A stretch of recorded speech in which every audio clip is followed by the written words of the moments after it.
de ser verdaderos paladines de la verdad informativa, lo que le ha permitido a esta radio ser cada día más líder, una potencia en radio y un hombre que ha hecho historia, pero que todos los días hace presente y proyecta futuro en el dial de los ecuatorianos.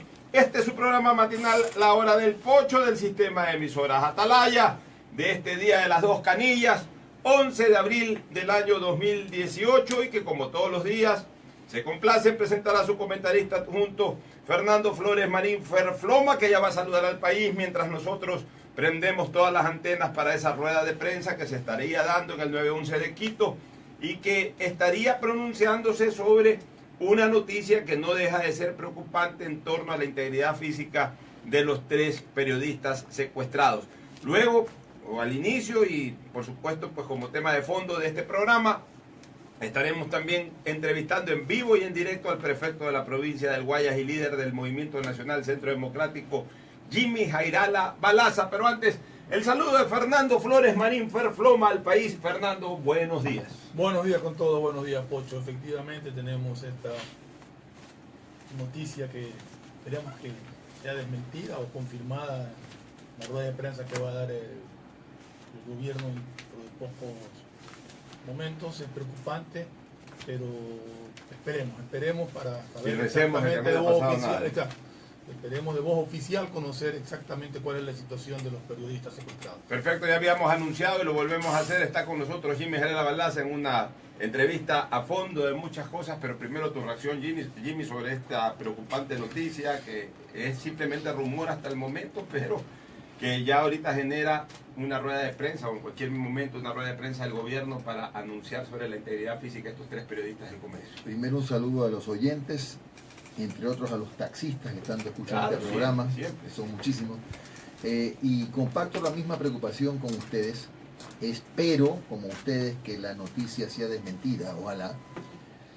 Me preocupa un poco el hecho de que se vaya a generar una rueda de prensa, porque quiere decir que alguna noticia hay al respecto. Claro, porque si no simplemente desmentiría. Claro, en todo caso, ojalá que eso no haya pasado, y ojalá que sea cual fuere el resultado de este paso, sea confirmada o no la noticia, ya haya un compromiso del gobierno colombiano que tiene que involucrarse más en ayudar al Ecuador a resguardar sus fronteras, porque no nos olvidemos que hemos heredado el problema de Colombia, que en el marco de su proceso de paz dejó sueltos algunos cabos y algunos disidentes se pasaron al lado ecuatoriano. Entonces sí es un problema de Colombia también. Por eso en algún momento hice un comentario con mucho respeto, pero muy firme en el sentido que no puede desentenderse el presidente Santos de este tema. Como diera la impresión que lo ha hecho. Así es, no puede desmarcarse. Eso es un problema de Ecuador y de Colombia, generado por Ecuador y por Colombia y hoy heredado por Ecuador, por lo cual los dos países tienen que hacer esfuerzos conjuntos para salir de esta crisis. Fernando, ¿quieres comenzar con preguntas?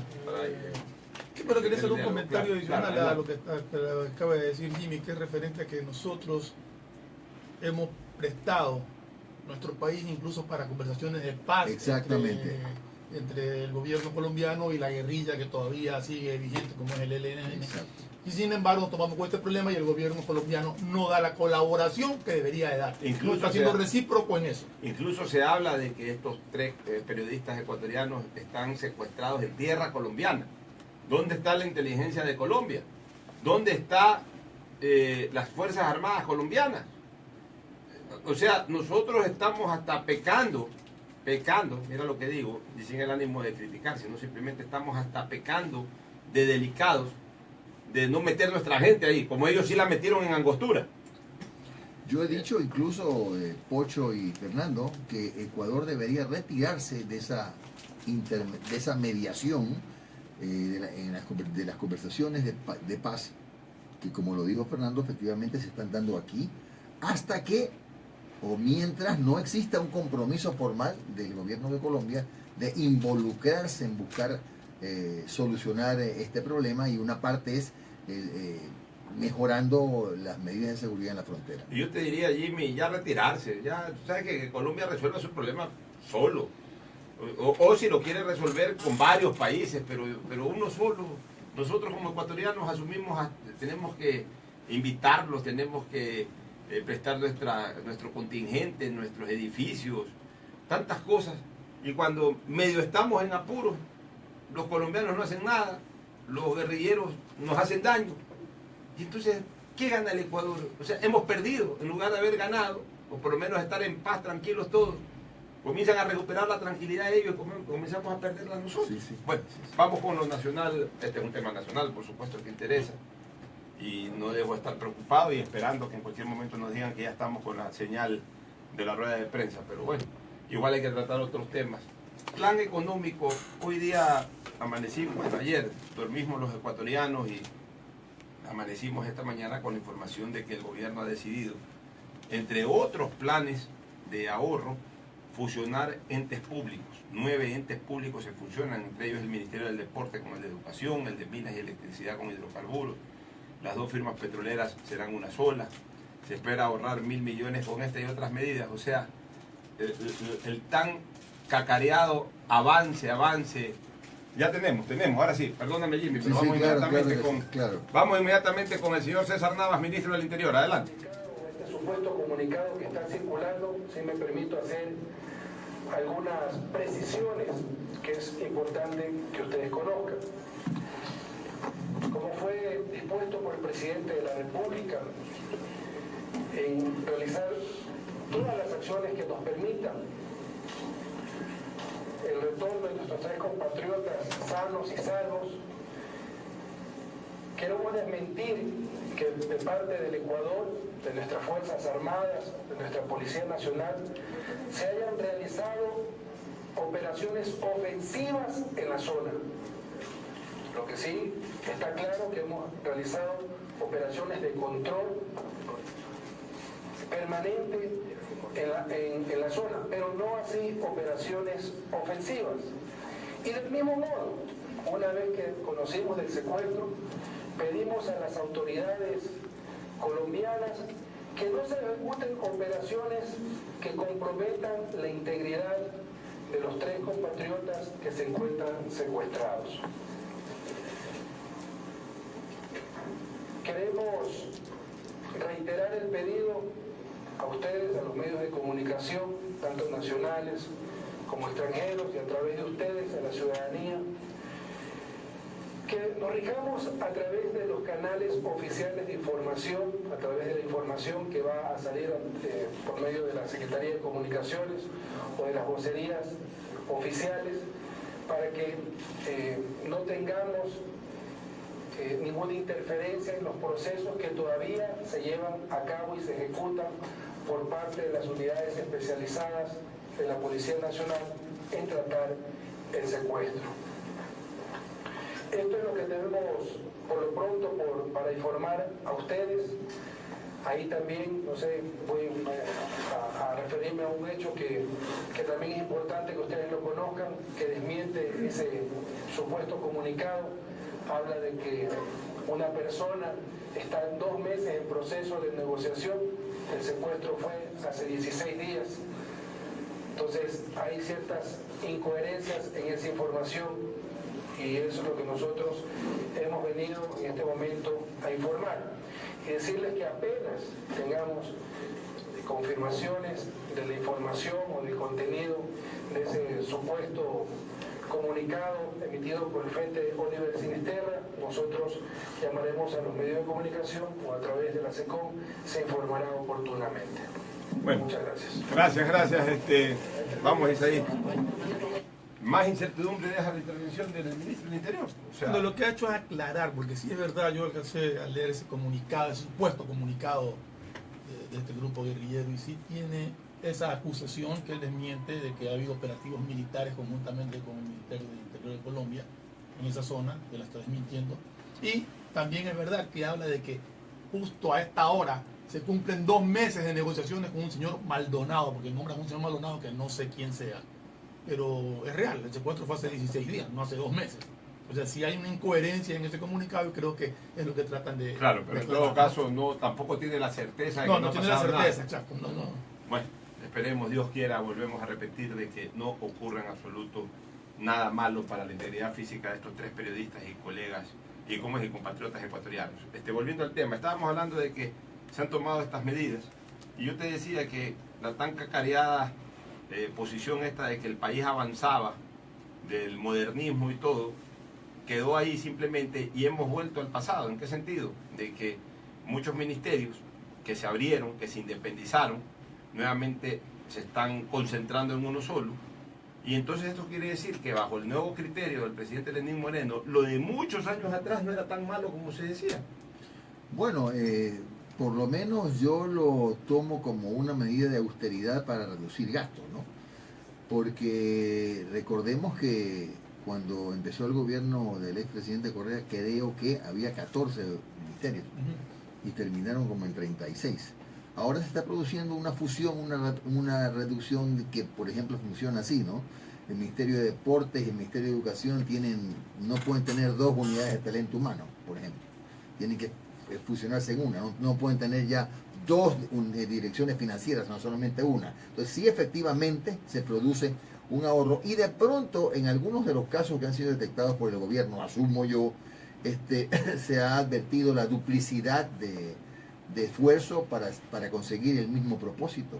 Y por eso es que esto es una parte, y bueno lo que mencionaste, Pocho, porque si bien esto es un ahorro de 1.000 millones, tampoco es de hoy a mañana.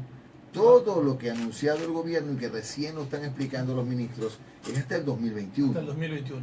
Van a salir 1.000 empleados públicos, pero tampoco mañana. Es paulatino. Eliminó el programa Toda una Vida también. No, lo asumió la presidencia de la República. Ahora sí. Pero hay otras cosas que me parece que sí van a funcionar con más eficiencia. Por ejemplo, uno de los temas es que ya saben los productores ecuatorianos que a partir de enero del próximo año ya el impuesto a la salida de capitales se elimina.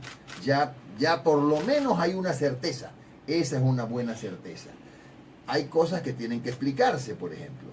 Nos hablan de apertura a inversionistas, a la inversión extranjera, a la banca extranjera, pero no nos dicen si a esa banca extranjera también la van a beneficiar con la eliminación del impuesto a salida de capitales para que compita en igualdad de condiciones con la banca nacional. De otra manera no podría haber un equilibrio, una competencia leal, ¿no? En el tema de los aranceles, sí me preocupa una cosa, que no nos hayan dicho, por ejemplo, si bien están dentro del marco de lo que dispone la OMC, un año máximo, no nos han dicho si van a exonerar a los productores agrícolas. No hay nada para los agricultores en ese programa económico que esbozó el presidente Lenín Moreno, y al menos deberían anunciarnos que los productos que utilizan para sembrar la tierra, para cultivar, van a estar exonerados de ese incremento de los aranceles, porque resulta que nosotros somos cada vez menos competitivos. Ve usted el problema que tienen los arroceros. El problema de los arroceros no es el precio. Y el precio, porque este es un país dolarizado, porque los insumos son costosos y porque no hemos mejorado la eficiencia en el cultivo de la tierra, la eficiencia en la producción. Sí, dijeron que son 375 partidas arancelarias, si no me equivoco, las que van a ser reajustadas, pero sí anuncian que no va a haber incremento en las materias primas ni en las que sean supuestamente para elaboración de productos. O sea, no sé exactamente cuál sea la realidad. Es que eso, por ejemplo, el ministro de la Producción el ministro de Agricultura tiene que explicarlo bien, ¿no? Exacto. Para entender si, por ejemplo, el que cultiva arroz no va a tener que pagar aranceles por los fertilizantes. Y ahí va a estar más tranquilo y va a entender. Es que eso es lo que dijo también. El presidente Moreno hizo eso, yo lo he dicho como a manera de ejemplo, hizo una maqueta. Está bien, pero los que tienen que construirla son los ministros que tienen que ir explicando. Pero primero tienen que mostrar los planos. O sea, dar la información de lo que van a hacer. Lo que hizo Lenín Moreno es eso. Ya nos enseñó el marco general, pero el detalle tiene que irlo dando los ministros. Por eso, vuelvo a repetir, los planos. O sea, tiene que salir el ministro de Agricultura y decir, entre los productos que se le va a cobrar arancel, no hay esto, o sea, hay esto. Claro que sí. El ministro de Comercio Exterior decir cuáles son los productos que se van a establecer con aranceles para la importación de productos. Que acabamos de llegar a un acuerdo comercial con la Unión Europea, y entre esos está pues que no haya aranceles altos ni grabar productos del mercado de ellos hacia el Ecuador. O sea, todo esto tiene que medirse, porque no puedes posiblemente por una mala aplicación entorpecer esa Pero negociación. ¿crees tú que está respirando el sector productivo con esta política económica? A ver, planteada por el yo he gobierno? escuchado, al único sector que lo he escuchado inconforme es al Agrícola. comercial. Ah, Bueno, y al agrícola, sí. El agrícola porque dice que no le han informado nada a ellos. Pero el sector, la Cámara de Comercio ha manifestado su disconformidad por el incremento de los aranceles. Pero he escuchado a industriales, constructores, más bien referirse a que cuando menos se está dando un cambio de modelo económico, ¿no? De un modelo más ideológico a un modelo, yo lo digo, más de centro. Es decir, el presidente Lenín Moreno daría la impresión de que está tomando las medidas que en este rato el país necesita. Ya nos habló, y ¿sabes qué, Pocho y Fernando? De estas cosas nosotros venimos hablando hace más de 2 años. Sí. Renegociar la deuda, comprar deuda más barata, por ejemplo. Renegociar los famosos contratos petroleros. Son cosas de las que hemos venido hablando hace tiempo y que hace tiempo no se habían dado justamente porque el modelo era otro. Entonces, lo que está haciendo el presidente Moreno me parece lo acertado, ¿no? Eso es lo más cercano a lo que los sectores productivos quieren, que además recuperan su condición de generadores de empleo y de riqueza, porque antes, en el modelo anterior, era el Estado el generador de la riqueza y del trabajo. Ahora se lo han transferido al sector privado con estímulos, como por ejemplo levantar las sanciones por aspectos de atrasos en el pago de tributos, por ejemplo. Amnistía tributaria. Eso es un estímulo. Sí. Y esas son cosas que sí. Por lo menos hay la intención de estimular. Ya también en algún momento hay que pedirle al sector privado que responda a esos estímulos, también creciendo la fuente de empleo, que es una de las cosas que yo creo que también están pendientes en este país. Jimmy, entrando de lleno ya a lo que ha sido tu administración provincial, días atrás, hablemos de un mes atrás, comenzaron a salir una serie de reportajes relacionados con ciertas impugnaciones o críticas o dejaban entrever dudas de la transparencia del manejo de la obra pública en la provincia del Guayas, como que habían pocos contratistas que se repartían todo, como que las cosas no estaban muy claras, como que no había esa transparencia y esa honestidad en la administración de la cosa pública en la provincia. ¿Qué puedes responder a eso? Bueno, con la verdad es la única forma como se puede responder a este tipo de cosas. La primera, que la prefectura en mi administración ha firmado alrededor de 4.000 contratos con más o menos 1.800 proveedores diferentes. Que aparezcan 3 o 4 con la mayor cantidad de pero obras. Proveedores en obra pública. Con proveedores diferentes tipos de proveedores. De obra pública más de 600. Que aparezcan 4 que por eficientes tengan el mayor número de contratos, eso no es raro en ninguna institución pública. El otro tema que se ha cuestionado en algún momento por error, y asumo que por desinformación, es aquel que se remonta a la campaña de la segunda prefectura, cuando sacaron los famosos 30 y no sé cuántos casos de los borradores de Contraloría con supuestos señalamientos de indicios penales. Pues es por desconocimiento que se lo he dicho, porque para comenzar son 21 de 4.000 contratos, de los cuales los 21 fueron archivados. Ni siquiera se abrió instrucción fiscal, porque tú sabes que el primer paso, eres abogado, yo no soy abogado, pero más o menos trataré de que nos comprendamos, Pocho. El primer paso es que la Contraloría hace ese informe y pasa a la Fiscalía. La Fiscalía tiene que sopesar las pruebas, y si no encuentra méritos, lo desestima. Y esa desestimación pasó al presidente de la Corte, que es mi juez. Y el presidente de la Corte ratificó esa desestimación y archivó todos los casos. Lo que pasa es que, Pocho, pasa una cosa. Cada vez, y nosotros tenemos ahora, los que más o menos nos movemos en redes con algún buen criterio, ahora tenemos formas de detectar todo. Cada vez que yo hablo en un programa de la posibilidad de ser candidato a alcalde, cunde el pánico en las redes y comienzan a sacar cualquier cosa con tal de de tapar el peso de la información de las cosas positivas. Porque yo generalmente, voy a las emisoras a hablar cosas positivas de la Oye, gente. ¿qué tan real es esa posibilidad? Es una Pero antes de posibilidad. entrar a la política, porque yo sí creo que debemos aclarar algunas cosas para seguir en este mismo tema. Te voy a hacer preguntas cortas, pero que creo que son factibles de que las expliques y que la gente las entienda bien. Primero, en tus casi ya 10 años de administración provincial, ¿ha habido alguna obra, por lo menos alguna obra que podría considerarse se la construyó con sobreprecio? No, Ninguna. no, ¿sabes por qué, Pocho? ¿Sabes cuántas auditorías le han hecho a la prefectura? 40. Ya, todas se ajustaron a los valores Todas, sociales. absolutamente con- todas. ¿Tienen alguna observación, preguntas? ¿La pueden hacer La- antes de la La adjudicación? segunda pregunta, ¿algunas de esas obras por las que la prefectura pagó o comenzó a construir se quedaron inconclusas? No. Y si hubo alguna, hay garantía de fiel cumplimiento y se ejecutaron las garantías de fiel cumplimiento. En caso de que haya alguna, que debe haber sido alguna muy pequeña. ¿Alguna de esas obras duró demasiado tiempo y obligó a eso a que se revalorice nuevamente la obra? No, más bien se multó a los constructores que no cumplieron los tiempos. Son los tres vicios que hay en construcción pública. Si tú dices y garantizas que ninguna de esas tres cosas han pasado, entonces ¿qué se reclama? Pues esos son los tres vicios. No existe. Mira, Pocho, esto es simplemente política.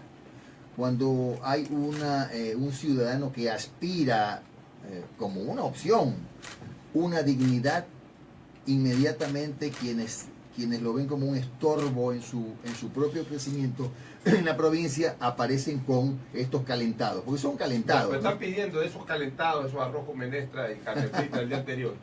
Los está pidiendo una comisión anticorrupción provincial, tengo entendido, Sí. en donde forma parte la misma la señora Marta Roldós. ¿Te ha llegado alguna solicitud o tienes alguna información No, al sé respecto? que llegó una solicitud al Contralor o a la Fiscalía, pero a nosotros, a la prefectura, no le ha llegado esa información. Y bueno, en el momento en que llegue, por ejemplo, a la Fiscalía, tendrá que dirigirla ese oficio a la Corte de Justicia, a la Presidencia, para que le haga saber que esos 21 casos están archivados. Ya, para que siga preguntando Fernando, pero antes yo quiero hacer un pequeño comentario, Fernando. Ya en este país, ya dejémonos de andar engriendo gente. Aquí el problema de este país, especialmente de los sectores periodísticos, es que engríen gente. ¿Y por qué digo esto? ¿A cuenta de que en una comisión anticorrupción tiene que estar una persona que ha hecho política? La señora Marta Roldós es política. La señora Marta Roldós ha sido asambleísta, candidata a la asamblea, candidata a la presidencia de la república. ¿A cuenta de que tiene que estar en una comisión anticorrupción? Que en la comisión anticorrupción estén apolíticos o gente que hizo política hace 30 años y que ya no tiene intereses políticos inmediatos.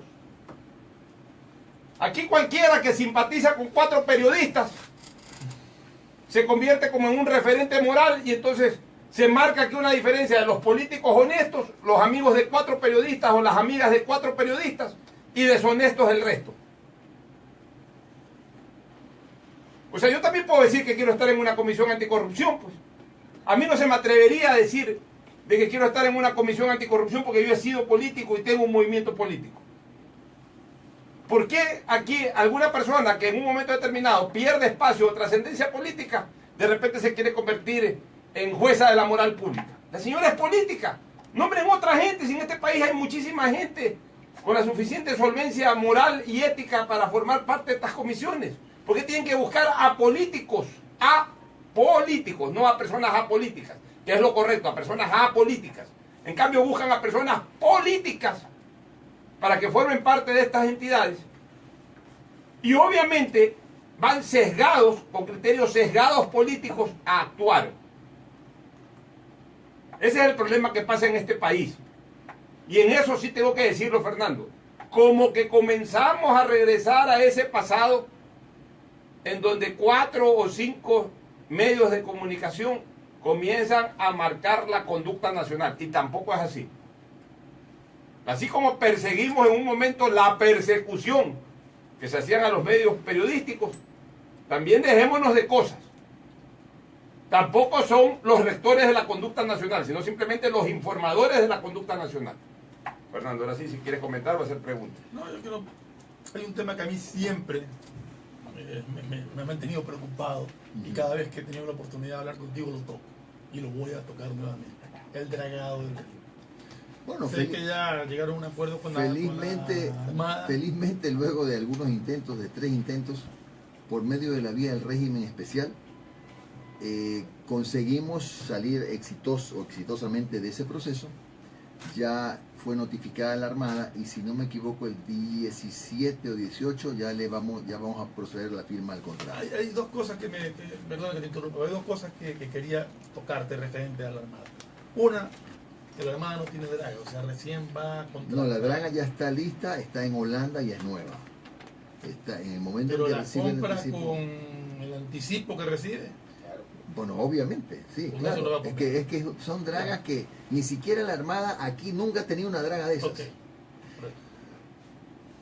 Tuve una información extraoficial, completamente, de que algún dragado que tiene la Armada, creo que en acceso al puerto, en alguna zona, no lo ha cumplido.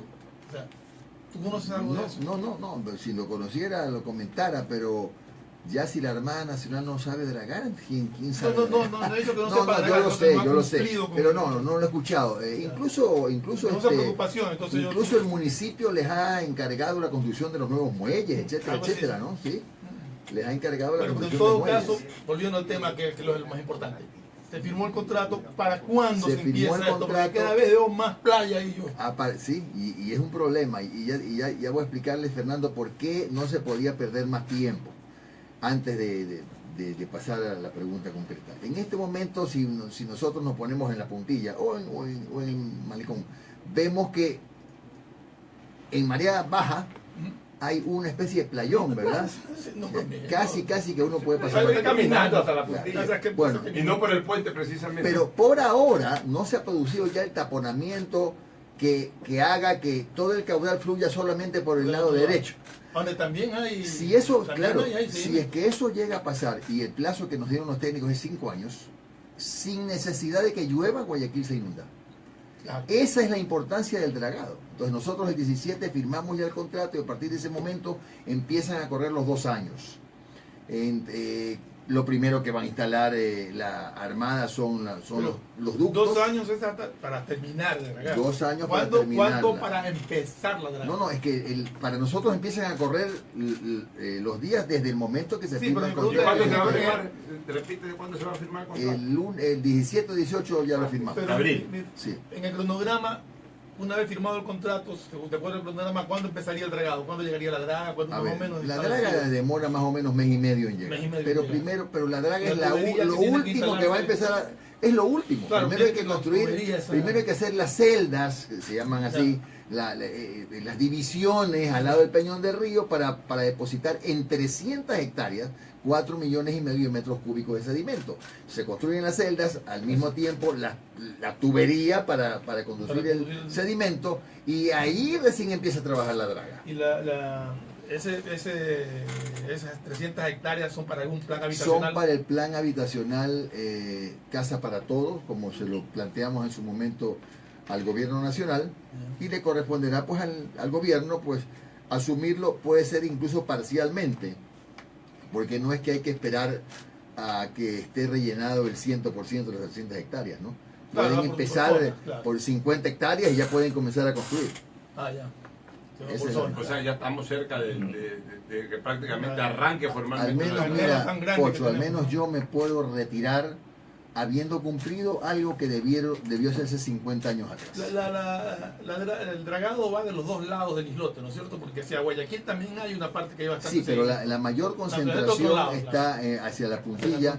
Y el problema no termina allí, porque yo he venido diciendo hasta el cansancio que es necesario que este problema sea visto como nacional, porque no es solamente del Guaya. Eso te iba a preguntar, porque tenía que venir desde río arriba, ¿no? Por supuesto, pues ahí están involucrados provincias hermanas como Manabí, como Los Ríos, incluso Ministerio de Agricultura, Senagua, Secretaría de Riesgos, que todos debemos conformar no es una mancomunidad, sino una comisión técnica vía decreto ejecutivo para poder tratar ya el tema que tiene carácter nacional. No es posible que Guayas siga pagando las consecuencias de cosas en las que también han tenido que ver otras instancias del gobierno, de los gobiernos, otros alcaldes, otros prefectos, otros gobernadores de otras provincias, etcétera, otros ministros. Estamos nosotros como prefectura asumiendo un problema nacional, pero que ya no podía esperar más. Jimmy, del reembolso ese que dio el gobierno por el manejo de la obra Progreso Playas, hubo un reembolso de Va a dar, 38, todavía no lo da. todavía no lo da. Son Bueno, 26 millones de 26 dólares. millones. Que corresponde a lo que invirtió la prefectura Claro, en la ¿qué rehabilitación obras de se la van a vía, hacer con esos 26 millones? A ver, te voy a procurar resumir lo que vamos a hacer. Con los 26 con millones. los 26 millones vamos a hacer la vía Balsar, San Pableño, San Isidro, la vía El Empalme, La Guayas, La Puntilla, la vía Simón Bolívar, Pueblo Nuevo, límite A ver, provincial, repíteme la segunda obra, perdón. El Empalme, La Guayas, La de Puntilla. las Guayas. La Guayas es una vía que ya es vecina a Manabí. Pero la puntilla no es la puntilla. No. Por si acaso. No. Simón Bolívar, Pueblo Nuevo hasta el límite provincial y el Rosario, Chonero Central. Esas. Con un crédito del Banco del Estado, vamos a construir la vía Macul El Carmen, esto es en Palestina. Son la vías vía, a construirse. No existe. claro. Es decir, ahí lo que hay es Caminos de tierra. caminos de tierra. Ya. Puente Negro, El Vainillo, las Minas Petrillo, esto es en Nobol, y Pedro Carbo, Jerusalén.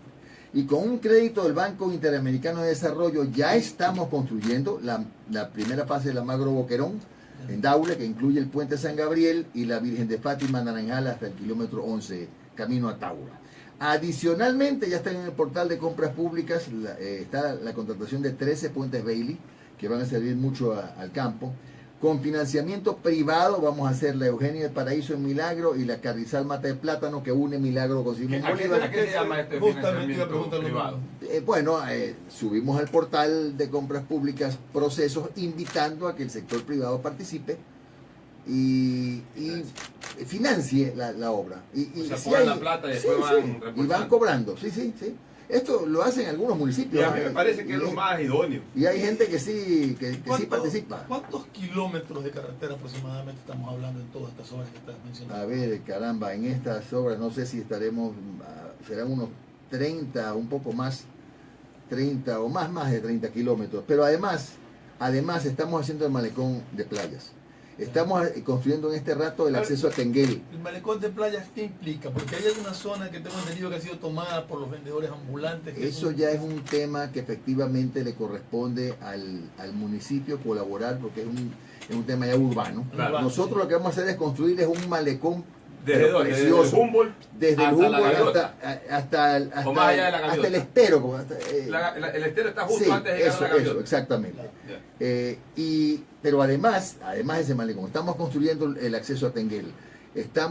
Vamos a contratar también el acceso a Taura, que esa es una nueva contratación que vamos a hacer. Vamos a colaborar con cantones como Bucay, que no tienen ni siquiera un buen mercado.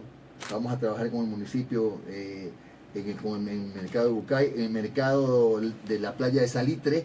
Recién hubo una regata lindísima y no hay un buen el malecón, debe decir, dije mercado de la playa de Salitre, el malecón de la playa de Salitre. Y bueno, y para vialidad vecinal nosotros tenemos un programa de inversión este año de 3 millones de Y lo dólares. que siempre por te lo menos. pregunto, el ensanchamiento de las vías convencionales. Está Mira, en que hay esta, tantos si te problemas vas, ahora con Pocho, si accidentes. te vas a Manabí, ya vas a ver que estamos ampliando Se está la ampliando, vía. eso Claro es que sí, la estamos ampliando. A un carril más. Pero ¿A dónde ¿sabes qué, empieza a Pocho? llegar? ¿Hasta la Un carril cadena? más, hasta la cadena. Pero ¿sabes qué pasa, Pocho? Yo sí destaco y rescato que los problemas de los accidentes no son por las vías. Está comprobado que no ha por habido. irresponsabilidad. Por supuesto, Pero porque no hay si duda. fuera, si eso evitara los accidentes, ampliamos todo a 4 carriles y no hay ni un accidente de tránsito. Oye, así le pongas unas pistas para que aterrice un Concorde, igual va a haber choque, pues la gente es irresponsable No para sé. manejar. Pero en todo caso da más comodidad manejar con Sí, una... por Y supuesto. la vía de Ahora, Machala, Jimmy. esa vía lamentablemente yo no la puedo hacer porque está fuera del contrato de concesión. Yo la pedí, sí, la vía desde Naranjal hasta Río 7, hasta el límite provincial, pero lamentablemente no me la pudieron dar porque es parte de una concesión que quieren hacer desde Naranjal hasta Machala. Hasta Machala, Entonces es por esa razón.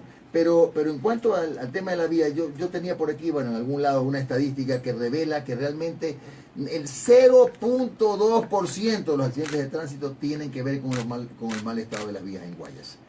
Todos los demás han obedecido fundamentalmente a fallas Bueno, urbanas. las vías normalmente no están en Es mal que estado. no se habla del mal estado de la vía, sino de lo estrecho, lo angostas que son las vías. Pero además la Aparte de la irresponsabilidad. Yo irresponsabilidad, diría que no. primero la Eso irresponsabilidad. es lo más grave. Son unos criminales algunos conductores, especialmente de buses y también de autos privados. También de autos privados. Responsabilidad en todo. En todo caso, nosotros hemos ampliado muchas vías en Guayas. En Guayas, miren ustedes cuántos pasos laterales hay ahora, cuánto tiempo ahorra el ciudadano movilizándose por la provincia del Guayas. Antes para irte a Balsar te demoraba 2 horas, ahora estás en Balsar en hora 10, hora 15, porque por la cantidad de pasos laterales que hemos hecho. Claro, pues hemos hecho muchos pasos laterales que nos han permitido acortar distancias, ¿no? Ya vamos a entrar a la parte, ahora sí, mera y netamente política. Nos vamos a una pausa y de inmediato estamos de retorno con Jimmy Gerela Balaza ya para hablar sobre su potencial candidatura a la alcaldía de Guayaquil, una vez descartada la reelección por tema constitucional, la actividad de su movimiento Centro Democrático, cómo se están armando los cuadros a nivel nacional. Temas netamente políticos y electorales que estaremos conversando con el prefecto del Guayas y líder del movimiento Centro Democrático en cuestión de minutos. Ya volvemos.